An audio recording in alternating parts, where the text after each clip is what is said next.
Hello all welcome to dial news. So ఈరోజు కారా movie అయితే రిలీజ్ అయింది. అది కారా కాదంట. ధనుష్ గారు ఆల్రెడీ మన ప్రీ రిలీజ్ ఈవెంట్లో స్టేట్ చేశారు. మమితా బైజు గారు అండ్ ప్రొడ్యూసర్ గారు, డైరెక్టర్ గారు అందరూ కారా అని చెప్పేసి ఇన్ని మాట్లాడుతున్నారు. ఇట్స్ అని ఆయన సైడ్ నుంచి చెప్పారు. సో ఈ కారా మూవీ గురించి ఇప్పుడు మనం రివ్యూ గురించి మాట్లాడితే ఎప్పుడు స్టార్ట్ అయిందో తెలీదు, ఎప్పుడు ఎండ్ అయిపోయిందో తెలీదు. తమిళ్ వాళ్ళకు ఉన్న స్పెషాలిటీ అదే. అక్కడ టాప్ హీరోస్ అంటే ద బిగ్గెస్ట్ స్టార్స్ హీరోస్ ఎవరైతే ఉన్నారో ధనుష్ గారు కానీ, సూర్య గారు కానీ, తలపతి విజయ్ గారు కానీ, అజిత్ గారు కానీ, లేకపోతే కార్తీ గారు కానీ, వీళ్ళందరినీ చియాన్ విక్రమ్ గారు కానీ, వీళ్ళందరినీ చూస్తే వీళ్ళు సినిమాలు ఎప్పుడు స్టార్ట్ చేస్తున్నారు, కొత్త సినిమాలు ఎప్పుడు వస్తున్నాయి, ఎప్పుడు అయిపోతున్నాయి కూడా మనకు తెలియదు. సో అంటే చాలా త్వరగా వాళ్ళు ఎలాగైనా సినిమాలు ఇంకా మేక్ చేయాలనే ఉంటారు. మన తెలుగు వాళ్ళేమో ఇలా లేట్ చేస్తూ పోతూనే ఉంటారు. సరే అంతా పక్కన పెడితే ఈ కరా మూవీ గురించి ఇప్పుడు మాట్లాడితే సినిమా విషయానికి వస్తే సినిమా ఎందుకో క్వైట్గా డిసప్పాయింట్ చేసింది అనిపించింది. బట్ ఓవరాల్గా అలాగే ఉంటుందని నేను చెప్పలేను. ఎందుకంటే ఇదే ఒపీనియన్స్ చాలామందికి ఇడ్లీ కడాయి అప్పుడు థియేట్రికల్ రిలీజ్ అప్పుడు వచ్చాయి.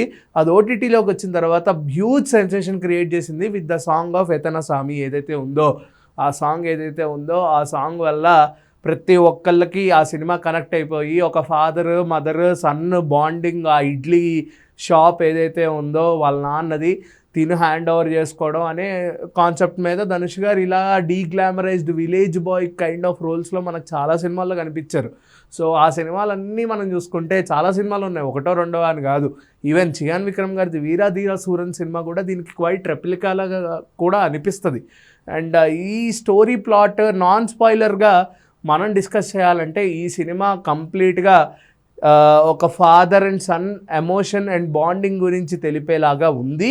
అండ్ దాంతోపాటు సినిమాలో మనోడు దొంగ. సో ఫాదర్కి తెలియకుండా ఫాదర్ దగ్గరే డబ్బులు కొట్టేసి వేరే దగ్గరికి వెళ్ళి ఇంకా దొంగతనాలు మానేయాలని చెప్పి మమితా బైజు గారితో కలిసి ఉంటాడు. సో దాని తర్వాత మళ్ళీ ఏమైంది, ఫాదర్ దగ్గరికి తిరిగి వచ్చాడా లేదా, ఏ అవసరం మీద తన నాన్న దగ్గరికి తను వచ్చాడు, అండ్ లాస్ట్లో వాళ్ళ నాన్న చెప్పిన సిద్ధాంతాలు తను ఫాలో అయ్యాడా లేదా అనేదే ఈ సినిమా యొక్క మెయిన్ స్టోరీ లైన్. సో ఈ సినిమాలో మనం చూసుకున్న కీలకమైన పార్ట్స్ ఏవైతే ఉన్నాయో అది కంప్లీట్గా ప్రీ ఇంటర్వెల్ ఏదైతే 10 minutes ఏదైతే ఉందో ప్రీ ఇంటర్వెల్ టు ఇంటర్వెల్ అది చాలా అలరించిందని చెప్పచ్చు. బట్ అపార్ట్ ఆఫ్ దట్ సినిమాలో ఏదైనా క్వైట్ ఇంట్రెస్టింగ్గా అనిపించిందా అంటే నాకు ఫాదర్ అండ్ సన్ బాండింగ్ అనేది కొంచెం ల్యాగ్ అనిపించింది. వాళ్ళిద్దరి మధ్య అసలు బాండింగే లేదు. అసలు ఫాదర్ అండ్ సన్లో ఉన్న ఎమోషన్ అయితే కనిపించలేదు. ఎందుకంటే జనాలు ఫీల్ అవునప్పుడు అది ఎమోషన్ అని మనం ఎలా గుర్తిస్తాం అనే పాయింట్ చాలా క్లియర్ కట్గా అర్థమవుతుంది. అండ్ మమితా బైజు గారికి ధనుష్ గారికి ఉన్న ఆ కెమిస్ట్రీ కూడా ఎక్కడో నాకు ఆర్టిఫిషియల్గా ఇది యాక్టింగే చేస్తున్నారు, సినిమా కోసం వీళ్ళు చేస్తున్నారు అనిపించింది తప్ప న్యాచురల్గా వీళ్ళు ఏం చేయట్లేదు అనిపించలేదు నాకు. సో మ్యూజిక్ వైజ్గా బ్యాక్గ్రౌండ్ స్కోర్ వైజ్గా అంతా బాగానే ఉంది. బట్ ధనుష్ గారు ఇటువంటి టైప్ ఆఫ్ డిసిషన్స్ చాలా అక్యురేట్గా తీసేసుకుంటూ ఉంటారు. సో ధనుష్ గారు ఏదైతే లాస్ట్ ఇయర్ 3 సినిమాలు రిలీజ్ చేశారో, ఒకటి తెరే ఇష్క్మే, అది రాంజనా మూవీ సీక్వెల్. సో ఇది వేరే స్టోరీగా కన్వర్ట్ అయింది. అండ్ దాంతోపాటు ఇడ్లీ కడాయ్ అండ్ కుబేరా.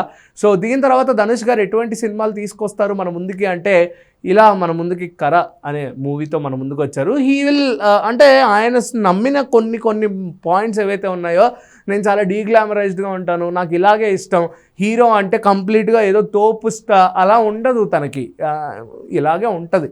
సో ఇలా తీసినప్పుడు కొంచెం స్టోరీ వైజ్గా జాగ్రత్తగా తీసుకుని ఉంటే ఈ సినిమా ఇంకెంతో హైట్స్కి రీచ్ అయ్యేది అనిపించింది. ఈవెన్ ఇడ్లీ కాడ అయితే ఈ సినిమాని కంపేర్ చేసిన అందులో ఫాదర్ అండ్ సన్ బాండింగ్ చాలా ఎమోషనల్గా చాలా హార్ట్ టచింగ్గా ఉంటుంది. నిజంగా అక్కడ కొడుకు తండ్రి కోసం చేసే తపనని చూస్తే మనకి కళ్ళమ్మడి నీళ్ళు వస్తాయి.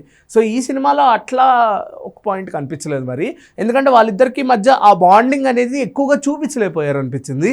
అండ్ కరా వైజ్గా మనకు వస్తే టైటిల్ని జస్టిఫై చేసిందా అంటే అబ్సల్యూట్గా it's a decent kind of thing అని నేను చెప్తాను. అండ్ ఓవరాల్గా స్క్రీన్ ప్లే వైజ్ వర్కౌట్ అయ్యింది. అండ్ ఎగ్జిక్యూషన్ వైజ్ సినిమా ఎక్కడో కొంచెం ల్యాగ్ అనిపించింది నాకు. అండ్ ఓవరాల్గా ఇక్కడ మూవీ తెలుగు ఆడియన్స్కి సజెస్ట్ చేయొచ్చా అంటే ఒక తమిళ్ ఫ్లేవర్లో ఉన్న ఒక వీరాధీర సూరన్ను ఒక ఇడ్లీ కడాయిని 2 కలిపి కొడితే ఈ సినిమా అని. సో కంప్లీట్గా తమిళ్ ఫ్లేవరే. సో తెలుగు వాళ్ళకి ఇది ఎక్కుతుందా లేదా అనేది ప్రాంతీయ భావం మీద, ప్రాంతీయ పదజాలం మీద ఉంటుంది. అది మీరు అర్థం చేసుకుంటే సినిమాని మీకు నచ్చుతుంది, లేదా మీ హ్యాండ్స్లో ఉంటుంది. మీకు నచ్చకపోతే 10 మందికి ఎలాగో మీరు చూడొద్దనే చెప్తారు కాబట్టి. బట్ ఓటీటీలో ఈ సినిమా మటుకు చాలా బాగా ఆడుతుందేమో అనిపిస్తుంది. ఎందుకంటే ఇదే టాక్తో వచ్చిన ఇడ్లీ కడాయి కూడా మంచి హ్యూజ్ రెస్పాన్స్ అందుకుంది కాబట్టి ఫ్రీ సబ్స్క్రిప్షన్ అయినా సరే ఇంట్లో కూర్చొని చూడటమే కాబట్టి టైంపాస్గా చూసిన ఈ సినిమా మీకు నచ్చుతుందేమో అనుకుంటున్నాను. బట్ కరా మూవీ ఓకే, సజెస్ట్ చేయొచ్చా అంటే 1 time watchable. So I would rate 2.5 out of 5. So మీకు ఎలా అనిపించిందో ఖచ్చితంగా కింద కమెంట్ చేయండి. అంటే దాన్ని keep watching Dial News. This is Karthik signing of.